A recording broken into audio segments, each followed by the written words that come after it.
चाहे वो ज़रब अज़ब हो,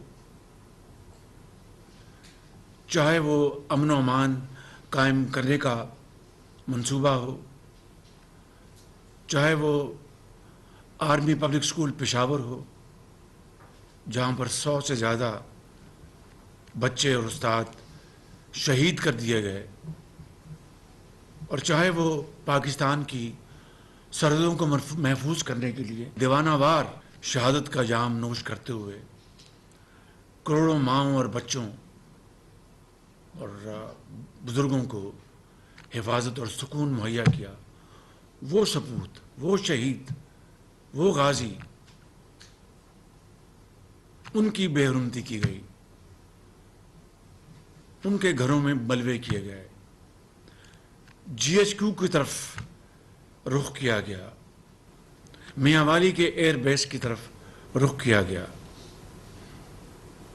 ISI के जो दफ्तर है फैसलाबाद में उसकी तरफ रुख किया गया, और इस तरह जो FC स्कूल है वहाँ पर तबाही की गई।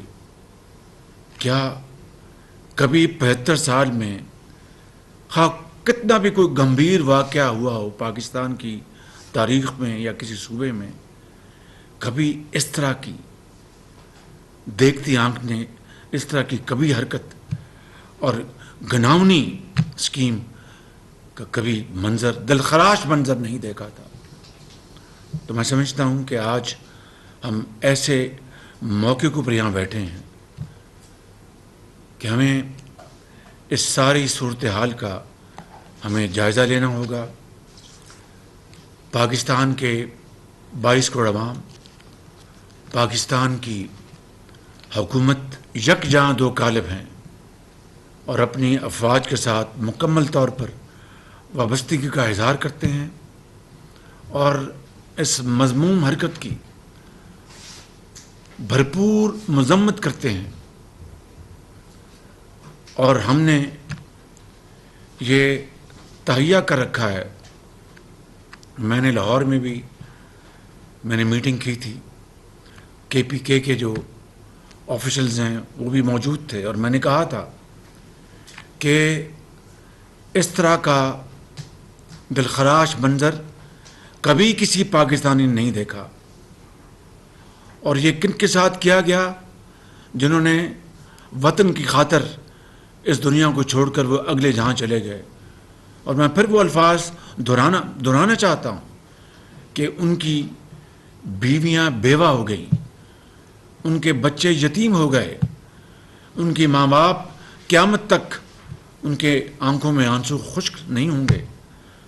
हम कुछ भी कर लें, हम उनका ये कर्ज ये कौम अदा नहीं अदा कर सकती।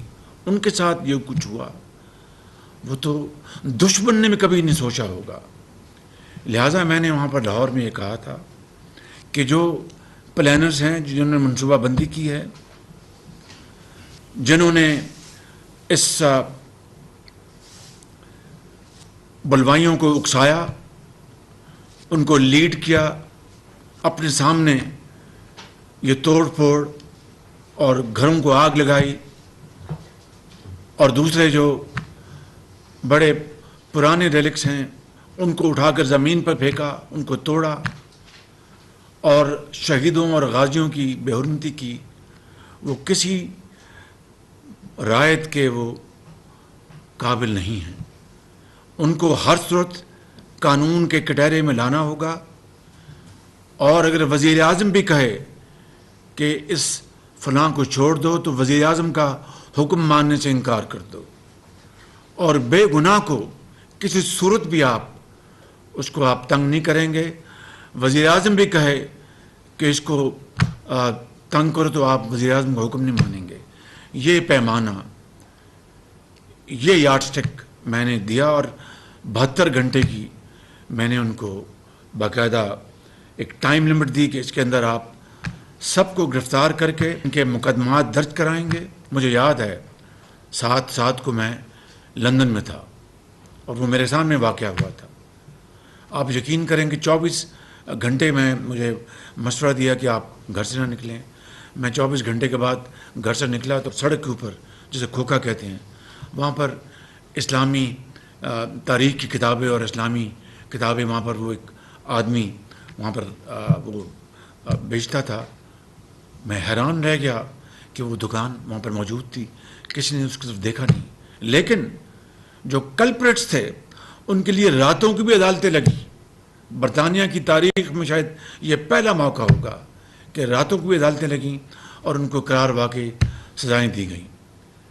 اگر آج ہم نے اس لمحے کو تاریخ اور عوام اور ملک کے 22 کروڑ عوام یہ پکار کر یہ مطالبہ ان کا ہے کہ جو بے گناہ ہیں ان کو ہاتھ نہ لگایا جائے, جو گناہ گار ہیں کسی بھی حوالے سے ان کو قرار واقعی سزا ملے گی, تو پھر رہتی دنیا تک آئندہ اس طرح کا واقعہ دوبارہ رونما نہیں ہوگا اور پاکستان کی طرف پھر کوئی میلی آنکھ سے نہیں دیکھے گا. میں سمجھتا ہوں کہ آج یہ قومی سلامتی نیشنل سیکورٹی کمیٹی کا یہ اجلاس اپنی افواج پاکستان کے ساتھ بھرپور وابستگی کا اظہار کرتا ہے, ان تمام واقعات کی شدید مذمت کرتا ہے اور قانون اور آئین کے مطابق قانون اپنا راستہ اپنائے گا.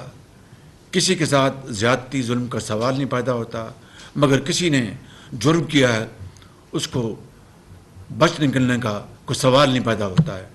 اور میں سمجھتا ہوں کہ ہمیں قانونی لحاظ سے, آئینی لحاظ سے اور انتظامی لحاظ سے ایسے آئندہ کے لیے انتظامات کرنے چاہیے کہ رہتی دنیا تک, قیامت تک اس طرح کا واقعہ دوبارہ کبھی رونما نہ ہو جس نے پوری دنیا میں پاکستان کو شدید نقصان پہنچایا اور کروڑوں لوگ جو ہیں وہ آج بھی غصے میں اور رنجیدہ ہیں. اللہ تعالی ہم سب کا حامی ناصر ہو.